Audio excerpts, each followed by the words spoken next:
কিংবা শ্রমিকদের ধর্মঘটের সবশেষ তথ্য আমরা জানতে চাই। আমাদের সঙ্গে যুক্ত হয়েছেন আমাদের সহকর্মী বরিশাল থেকে ফেরদাউস সোহাগ এবং বরগুনা থেকে জিয়াদ মাহমুদ। শুরুতেই ফেরদাউস সোহাগ, আপনার কাছে আসতে চাই, জানতে চাই এই যে ধর্মঘট করছেন শ্রমিকেরা, এর সর্বশেষ তথ্য কি আছে, কিংবা সেখানে যারা যে যাত্রীরা রয়েছেন তাদের দুর্ভোগ কেমন দেখছেন? চরম দুর্ভোগ গালিব।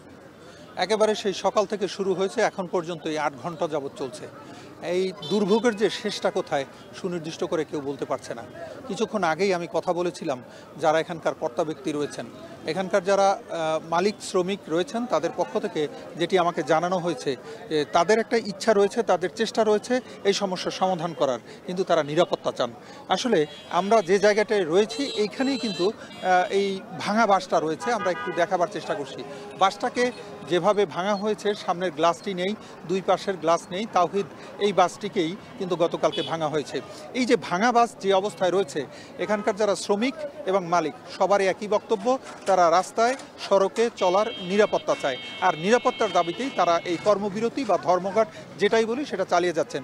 কিছুক্ষণ আগে আমি কথা বলেছিলাম বরিশালের পুলিশ কমিশনার, বরিশালের জেলা প্রশাসক এবং সংশ্লিষ্ট যারা কর্তা ব্যক্তি রয়েছেন তাদের সাথে।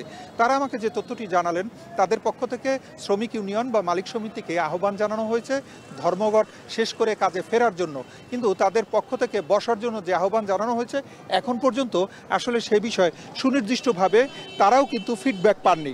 কথা বলেছিলাম এখানকার মালিক সমিতির যিনি কর্তা ব্যক্তি রয়েছেন তাদের সাথে, আবার শ্রমিক ইউনিয়নের যারা রয়েছেন তাদের সাথেও। তারা যে তথ্যটি আমাকে জানালেন যে আসলে বরিশাল জেলায় যে 6টি, বরিশাল বিভাগে যে 6টি জেলা রয়েছে, 6 জেলার যে মালিক সমিতি যারা যারা আছে তাদের নিয়ে আজ 3:30 বা বিকেল 4টা নাগাদ একটা নিজস্ব বৈঠক হওয়ার কথা মালিক শ্রমিক ইউনিয়নের সমন্বয়। সেই বৈঠকে যে সিদ্ধান্ত হবে এ ব্যাপারে সেটি নিয়ে তারা আসলে যারা কর্তা ব্যক্তি রয়েছেন প্রশাসনের তাদের কাছে যাবেন এবং তারা তাদের দাবিগুলো তুলে ধরবেন এবং সেই আলোচনার ভিত্তিতে হয়তো কোনো এক সময় কোনো এক ক্ষণে এই বর্তমান যে সমস্যাটি হয়েছে তার সমাধান হবে।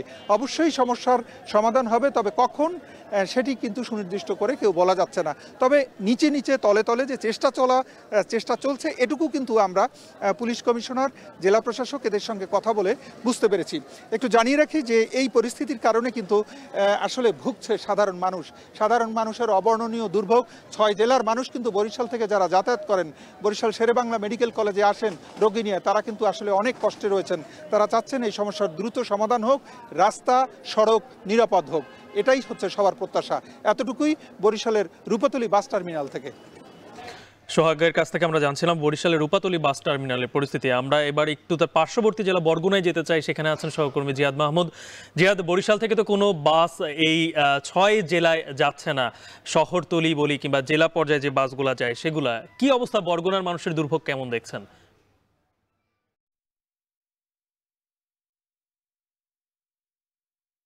জি গালিবে, বরিশাল থেকে ফেরদৌস সোহাগ যেমনটি জানিয়েছিলেন, বরগুনার অবস্থা একই। আমরা দেখেছি যে সকাল থেকে কোনো দূরপাল্লার পরিবহন কিংবা আভ্যন্তরীণ রুটের যে বাস যোগাযোগ সেটি বন্ধ রয়েছে। এর ফলে কিন্তু যাত্রীরা ভোগান্তিতে পড়েছে এবং এদিকে আপনি জানেন যে নিরাপত্তা নিশ্চিতের দাবিতে পরিবহন শ্রমিকরা তারা ধর্মঘট ডেকেছে এবং এই ধর্মঘটে আমি যেখানে রয়েছি বরগুনা বাস টার্মিনাল, এখান থেকেই প্রতিদিন প্রায় 300-র মতো দূরপাল্লার কিংবা আভ্যন্তরীণ রুটে বাস যাতায়াত করে থাকে। এর পাশাপাশি বরগুনার অন্যান্য রুটগুলো রয়েছে, বিশেষ করে বরগুনা আমতলির সাথে ঢাকার যোগাযোগ, ঢাকা বরিশাল কুয়াকাটা মহাসড়ক ব্যবহার করে আমতলি কিংবা তালতলির যে মানুষ তারা যাতায়াত করেন সেই রুটটিও বন্ধ রয়েছে এবং সেই রুট বন্ধ থাকার ফলে পর্যটকরা যেমন আসতে পারছে না, তেমনি সাধারণ মানুষ তারা বিভ্রান্তিতে পড়ছেন বলে আমাদের জানিয়েছেন। একই সাথে পাথরঘাটা, বামনা, বেতাগী সহ বরগুনার 6টি উপজেলার মানুষ কিন্তু বিড়ম্বনায় পড়ছেন এবং এখানকার যারা পরিবহন শ্রমিক রয়েছেন তাদের সাথে আমাদের কথা হয়েছে। তারা আমাদের জানিয়েছেন যে পান থেকে চুন খসলি শিক্ষার্থীরা তারা বিক্ষুব্ধ হয়ে ওঠেন এবং এখানকার যারা শ্রমিক রয়েছেন তাদের সাথে অসদাচরণ করেন। যদিও শিক্ষার্থীদের কিন্তু পাল্টাপাল্টি অভিযোগ রয়েছে। শিক্ষার্থীরা বলছেন যে পরিবহন শ্রমিকদের জন্য তাদের নানা সময়ে বিড়ম্বনায় পড়তে হয় এবং তারাও অসৎ আচরণ করেন বলে অভিযোগ উঠেছে। এর কারণে একটু পিছনের দিকে তাকাই যদি, তাহলে দেখা যায় যে গতকাল এক ছাত্রীকে হেনস্থা করার বিষয়ে কিন্তু এই পরিস্থিতির উদ্ভূত হয় এবং সেটি সমাধানের চেষ্টা চলছে। এখানকার পরিবহন মালিক সমিতি কিংবা এখানকার শ্রমিক ইউনিয়নের সাথে কথা হয়েছে। তারা জানিয়েছেন যে বিকাল 3:30টায় তাদের একটি বৈঠক রয়েছে বরিশাল, এবং দুজন করে 4জন প্রতিনিধি বরগুনা থেকে কিংবা অন্যান্য জেলা থেকেও তারা যাবেন এবং সেখানে তারা একটি সভা করবেন এবং দ্রুত সমাধানের চেষ্টা করবেন। আমরা দেখেছি যে অনেক যাত্রীরা কিন্তু এসে ফিরে যাচ্ছে। তারা বলছেন যে তারা চাইছেন যে দ্রুত সময়ের মধ্যে এই পরিস্থিতি নিরসন হোক এবং বাস চলাচল অব্যাহত থাকুক। তো এই ছিল বরগুনা থেকে সার্বিক পরিস্থিতির আমার কাছে সবশেষ তথ্য। গালিব। শিক্ষার্থী এবং বাস চালক শ্রমিকদের মধ্যে সংঘর্ষের কারণে এখন বন্ধ রয়েছে বরিশাল থেকে 6 জেলায় বাস চলাচল। সেই বিষয়ে জানাচ্ছিলেন আমাদের দুই সহকর্মী ফেরদাউস সোহাগ এবং বরগুনা থেকে জিয়াদ মাহমুদ।